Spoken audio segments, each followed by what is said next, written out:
Where are the black men with the recipe for marriage? Because y'all ain't loud enough for me. We're definitely here. Y'all just don't listen and you're not teachable. I heard a brother say this recently that a lot of men want the position that being a husband carries, but don't want the work that is required to actually maintain and flourish in the position. What that means is y'all don't want to be sacrificial.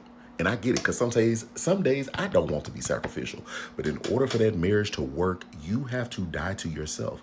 You are the head, you are the leader, you are the man of the home. And so you are the one that sets the tone, which means you are responsible for the success and or the downfall of that household. Does that mean that the wife has to come and do her part too? 1,000%. But the reason, the reason we're not loud enough, quote unquote, is because the ones that make think pieces for content, for money, for rage baiting, and for views, it's because they're not giving you sound advice.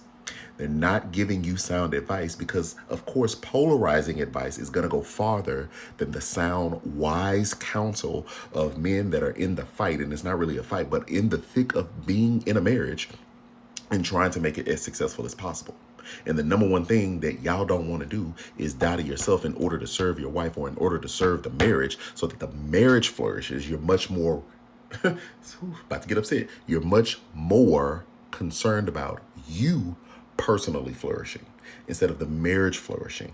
And to be clear, that does not mean you don't get things that you want. I am not saying that, but I am saying that there has to come a priority list.